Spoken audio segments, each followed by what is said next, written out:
సిగ్గు లేకుండా నా పక్కన కేసీఆర్ గారి భిక్షతో కేసీఆర్ గారి దయతోని గెలిచిన ఎమ్మెల్యే అయిన డాక్టర్ సంజయ్ జగిత్యాల ఎమ్మెల్యే గారు నా పక్కన కూర్చొని ఉన్నారు. నాతో ఏమంటాడు పక్కన కూర్చొని అంటే, ఏగా రైతులకు అన్ని గవన్నీ ఎందుకు అడుగుతున్నావు, ఇక మీ బీఆర్ఎస్ పార్టీ సంగతి నేను చెప్తా ఇప్పుడు అని మైక్ తీసుకుంటుండు. ఎస్, నేను ఆయనకు మైక్ ఇచ్చినప్పుడు బాజాప్తు వ్యతిరేకించిన. అసలు ఈయన ఏ పార్టీలో గెలిచిండు, ఏ పార్టీ తరఫున మాట్లాడుతుండు అని నేను అడిగితే నేను కాంగ్రెస్ పార్టీనే అని చెప్తుండు. నేను ఇవాళ స్పీకర్ గారిని వేదిక మీద నుంచి కోరుతా ఉన్నాను, బహిరంగంగా బీఆర్ఎస్ పార్టీ బీఫామ్ మీద గెలిచి ఇవాళ నేను కాంగ్రెస్ పార్టీలో జాయిన్ అయినా, నేను కాంగ్రెస్ పార్టీ శాసనసభ్యునని సంజయ్ గారు చెప్పారు.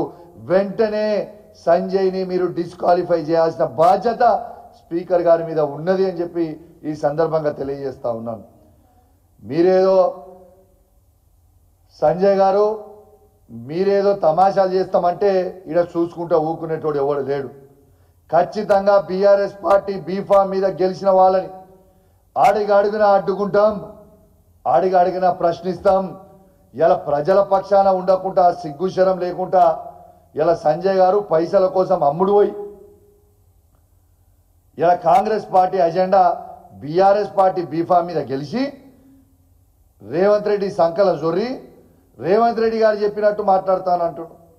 ఇలా కొంచెమన్నా సిగ్గు శరము లజ్జ మానం లేదా అని చెప్పి అడుగుతా ఉన్నా నేను ఈ సంజయ్కి.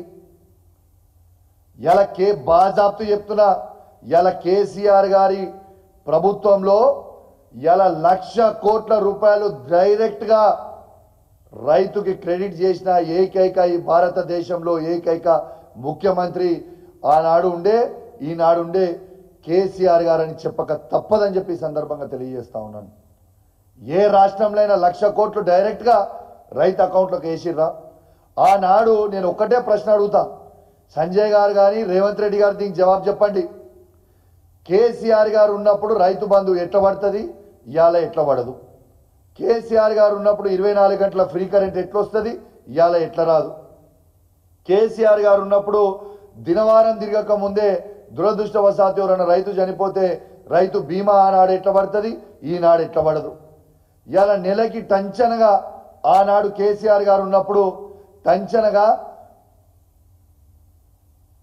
పెన్షన్ టైం మీద ఎట్లా పడుతుంది, ఇవాళ ఎట్లా పడదు? ఆనాడు కేసీఆర్ గారు ఉన్నప్పుడు టైం మీద కళ్యాణ లక్ష్మి ఎట్లా వస్తుంది, ఇవాళ ఎట్లా రాదు? ఇవాళ కేసీఆర్ గారు ఉన్నప్పుడు ఇవాళ కేసీఆర్ కిట్లు ఎట్లు ఇస్తారు, ఇవాళ ఎట్లు ఇయ్యరు? ఆనాడు కేసీఆర్ గారు ఉన్నప్పుడు న్యూట్రిషన్ కిట్లు ఎట్లు ఇచ్చిర్రు, ఇవాళ ఎట్లు ఇయ్యరు? కేసీఆర్ గారు ఉన్నప్పుడు కంటి వెలుగు ఎట్లా నడిచింది, ఇవాళ ఎట్లా బంద్ అవుతాయి? ఇవన్నీ మేము అడుగుతుంటే దివిట్లకి సమాధానం చెప్పలేక మా మీద దాడులు చేస్తాం, మా మీద కేసులు పెడతాం, మిమ్మల్ని బెదిరిస్తాం అంటే ఇక్కడ భయపడేటోడు ఎవ్వరు లేడు అని చెప్పి కూడా ఈ సందర్భంగా రేవంత్ రెడ్డి గారు చెప్తా ఉన్నాను. బిడ్డ రేవంత్ రెడ్డి గుర్తుపెట్టుకో, నీ మెడలు వంచి నువ్వు ఏవైతే 6 గ్యారెంటీలు ప్రజలకు ఇస్తా అని చెప్పినవో ఆ 6 గ్యారెంటీలు నువ్వు ఇచ్చే వరకు నేను ప్రశ్నిస్తూనే ఉంటాం. నీ 420 హామీలు నువ్వు ఏవైతే ప్రజలకు ఇస్తామని హామీ ఇచ్చినవో అవి ఇచ్చే వరకు నిన్ను ప్రశ్నిస్తూనే ఉంటాము అని చెప్పి సందర్భంగా తెలియజేస్తా ఉన్నాను. ఇవాళ నువ్వు కేసులు పెట్టి ఈ పోలీసు వాళ్ళని వందలాది మందిని పెట్టి మమ్మల్ని బెదిరిస్తే ఇలా భయపడేటోడు ఎవ్వరు లేడు. ఇవాళ నేను ఒక్కటే అడుగుతా ఉన్నాను, ఇవాళ నేను ఆ రివ్యూ మీటింగ్కి బాజాప్తు నేను ఒక శాసనసభ్యునిగా ఇవాళ బాజాప్తు ఒక శాసనసభ్యునిగా ఇన్విటేషన్ ఇస్తే ఆ మీటింగ్లకు పోయినా. ఇవాళ మంత్రుల ముంగటనే గొర్ర 100 మంది పోలీసులు నేను ప్రశ్నలు అడుగుతున్నందుకు రైతుల పక్షాన నిలబడుతున్నందుకు నన్ను గుంజుకొని పోతుంటే మీరు ఎందుకు ప్రశ్నిస్తలేరు?